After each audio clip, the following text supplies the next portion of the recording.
What happened over the last couple of months?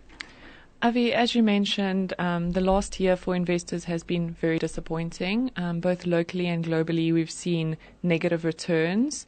The JSE, unfortunately, was down 8%, and we're not alone in this space. If you look globally, the average market globally was down 7.5%. So investors, I can understand and sympathize with, are frustrated at the moment. Their returns are negative over the last years. And even if we look over a 3-year period, as you mentioned, the returns are lackluster and don't even beat money market returns or cash in the bank, which is extremely frustrating. The reason behind this is that we're going through times of high uncertainty, a lot of volatility, global growth slowdown. I mean, just yesterday the IMF reduced global growth, which the is forecast, the outlook. The outlook. So now we're down to 3.5% for the year, so down 0.2%. While it doesn't sound large, it is meaningful, and the risk is that we might see further downgrades to growth, and growth is an extremely important factor when we're looking at equity returns to come. So the market is basically, over the past year to 3 years, basically derated and pricing in normalization of rates, lower growth going forward, and a lot of uncertainty is being priced in with Trump, with Brexit, with emerging market risk, and locally with elections. In simple English, does that mean that what the market is doing is trying to find the right level for a realistic price going forward?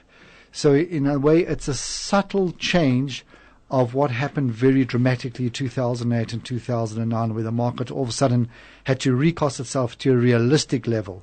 Is that what it's doing now, sort of finding its feet on, or trying to find solid ground to build on?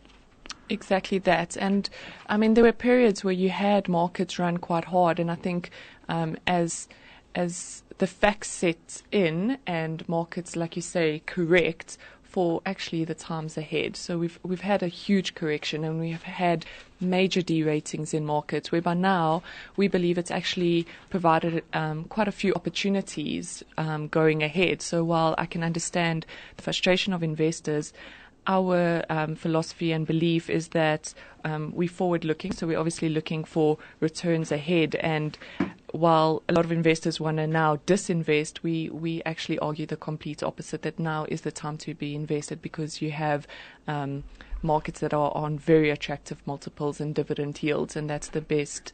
That's ultimately what you want to invest in going forward. So that's what I just wrote down now while you were talking. The market is relatively cheap now. Mm-hmm. It's all of a sudden become cheap, so to speak, which means that there must be earnings coming through from companies. And the PE ratios have come down, am I right? Yes, so it's come down quite significantly. Even globally, you have forward PE ratios of 13 times, which, I mean, they come from 21 times. So it's a massive derating in markets both locally and globally. But I mean, it's our job as managers of clients' money to assess whether this is risk priced in, and that we're not just buying something cheap and there's more tailwinds to come, or that we're actually assessing why is it so cheap. And it's times like this where you have to do proper, thorough analysis to make sure you're buying quality assets and not just cheap assets where more tailwinds are yet to come and can become cheaper. So for an investor, when a fund manager has a certain portfolio and a certain mandate, they can buy in and out of certain shares.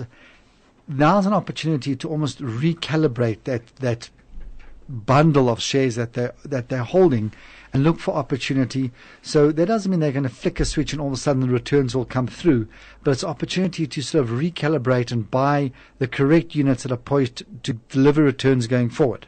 Exactly. I mean, with volatility and uncertainty on the rise, we need to make sure that the portfolios have a defensive element built in it. So you need to look for high quality defensive shares in these environments, for if we have Trump or a Brexit or some market shock come, that investors are protected, or their portfolios are diversified, well managed, and hold the right assets should those events occur.